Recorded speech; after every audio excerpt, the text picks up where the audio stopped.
तो एक्सपायर है भाई। अरे एक्सपायर है भाई, ठीक है। तुम लोग उजाले वैसे थे, ठीक है सारे काम। देखो भाई, लो इसमें कुछ नहीं है, लो। अरे ये लो ना भाई, आप रखा दिया है इसमें, ये तो फाइल सिक्योरिटी बनाएंगे। ये देखो आप, ये पूरा खाली पड़ा है आपका। आप अपने घर दुकान चलाने के लिए आप जरूरत है, तो आज आपको याद आ रहा है। अरे नहीं, आप बच्चे पढ़ा रहे हैं, ये सिलेंडर नहीं लगा, 1000-1200 रुपये के 4 सिलेंडर रख दीजिए, आप।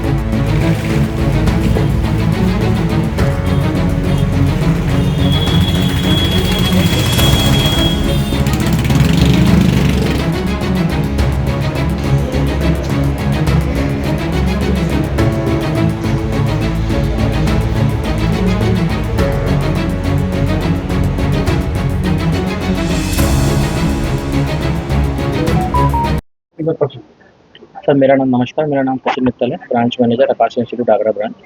सर अभी जैसे कि आज जो हमारे बेसमेंट में पैनल्स हैं, तो बेसमेंट में पैनल में शॉर्ट सर्किट था, जिसकी वजह से वहाँ पे धुआं उठा था।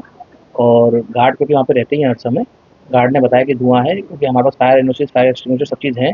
तो उसको तुरंत ही वहाँ से उस धुएँ को बंद कर दिया गया। एंड प्रिकॉशन के तौर पर बच्चों को धीरे धीरे अपने लाइन से इंस्टीट्यूट से निकाल के उनको अपने घर भेज दिया गया।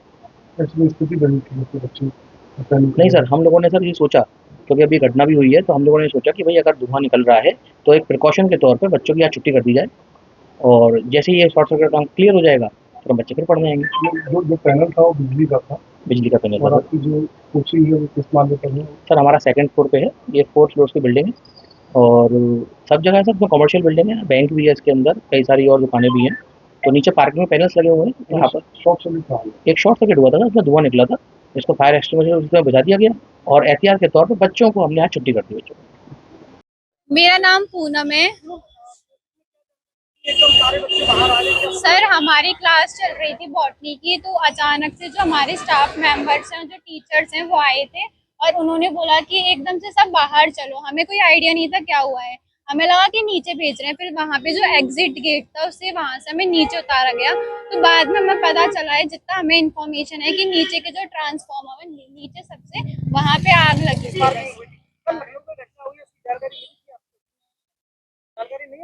हुआ है? कोचिंग में पढ़ने आते हैं, वहाँ एंट्री एग्जिट अलग गेट बने हुए हैं। Yes sir. फायर सेफ्टी के पूरे इंतजाम है। Yes sir. नाम बता दो।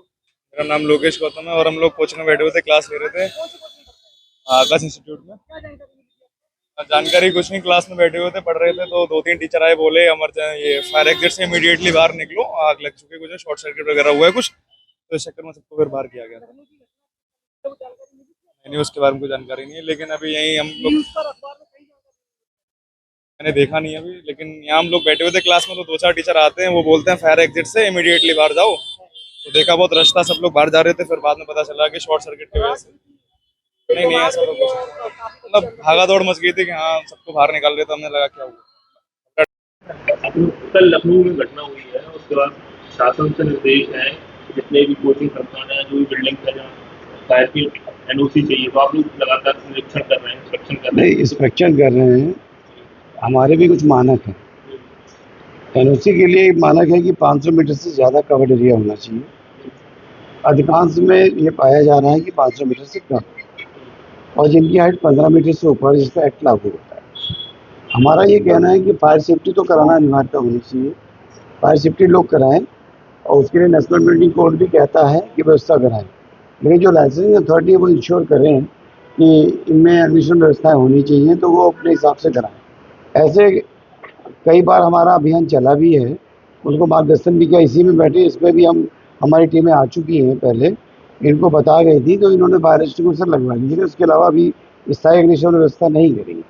दूसरी बात यह है कि बिल्डिंगें, ये जरूरी है कि वो ये जिस कार्य के लिए किया जा रहा है, प्राधिकरण द्वारा उसका मान्यता दी गई है कि उस कार्य को करने की, ये इम्पोर्टेंट है।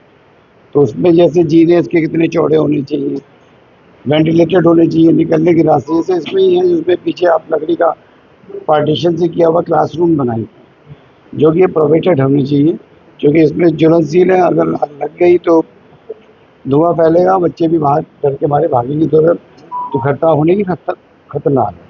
कुछ जगह उन्होंने फसाड से बना दिया गया, तो उसके लिए स्टेयर पूरा ओपन होना चाहिए। कुछ हिस्सा देखिएगा तो स्टेयर ओपनेबल रहेंगे तो बच्चे बाहर निकल जाएंगे, और उसमें मानक के साथ कंडीशन व्यवस्था की जानी चाहिए। जहाँ पे ये हमारे एक्ट के परिधि में कार्य हो रहा है तो उसमें हम लोग उस पर एक्शन ले रहे हैं, उस पर काम कर रहे हैं और कर भी रहे हैं और आगे भी करते रहेंगे। हम यहाँ अधोमानक यानी स्टैंडर्ड मिले हैं, कई सारी चीजें नॉर्म्स पूरे नहीं हुए तो क्या कार्रवाई होगी? देखिए, ऐसा है कि क्षेत्र बहुत बड़ा होता है, तो लोगों ने अपने घरों में कोचिंग सेंटर खोल दिए, हमें कैसे पता लगेगा? जो लाइसेंसिंग अथॉरिटी है या वो सूचित करे और वो खुद इस पर इंश्योर कर ले कि भाई हमें ये मानक पूरे कराने हैं। यदि उनको मानक नहीं पता तो हम लोग से संपर्क करके मानक पूछ लें कि ये व्यवस्था करने के बाद ही अब लाइसेंस जारी करें तो समस्याएं कुछ कम हो जाएंगी। क्योंकि आप अपने स्तर से जितनी कार्रवाई कर सकते हैं, जो निर्देश हुए उस पर हम लगातार सुबह से ही लगे थे। हाँ, सूचना देंगे, इनको बताएंगे भी कि आप ये व्यवस्था इसमें कर पाएँ, ये जरूर बताएंगे, आगे भी बताएंगे। और मौके पे इनको इनके डायरेक्टरों को बैठ करके समझाया भी है, क्योंकि ये जरूरी है। अगर आग लग जाए, बच्चे धुएं में कैसे निकलेंगे, क्रॉलिंग करके निकलेंगे, बाहर निकलने के रास्ते बड़े सुगम होने चाहिए जहाँ से वो आसानी से निकल सके। इम्पॉर्टेंट ये बिल्डिंग की बनावट बहुत अच्छी होनी चाहिए और स्टेयर जो भी है वो बंद नहीं होनी चाहिए, ओपनेबल हो, जिससे बच्चे अचानक विपरीत कंडीशन में बच्चे आसानी से डर के बिना बाहर निकल जाए।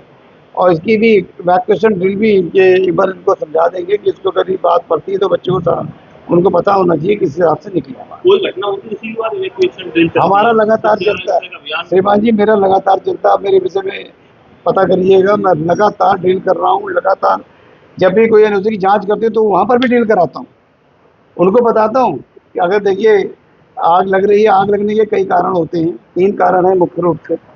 एक तो है ऑक्सीजन, एक है आपका फ्यूल और एक तीसरा हीट। मैक्सिमम बिल्डिंग के इंटीरियर में दिक्कत आ रही है। जितनी भी घटनाएं हुई हैं वो इंटीरियर की वजह से बहुत ज़्यादा हुई हैं।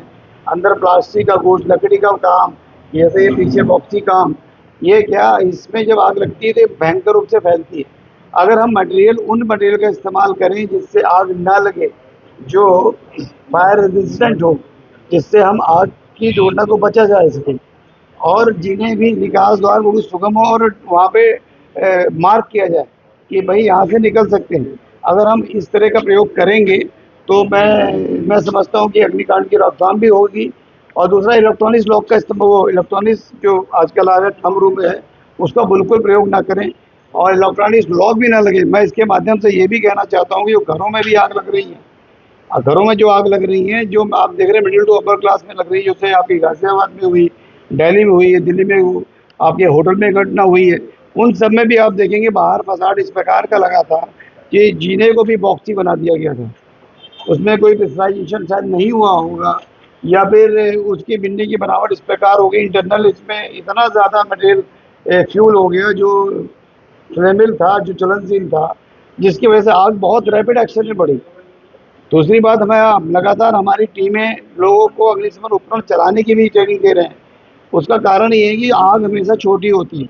अगर हम छोटी आग को ही कंट्रोल कर लें तो बड़ी आग नहीं होगी।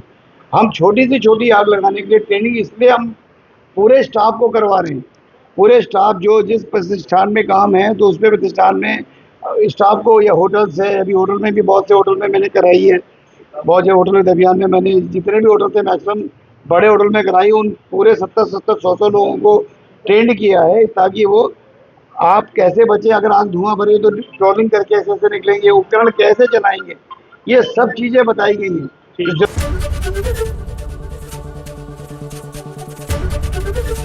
एबीपी गंगा, खबर आपकी, जुबान आपकी।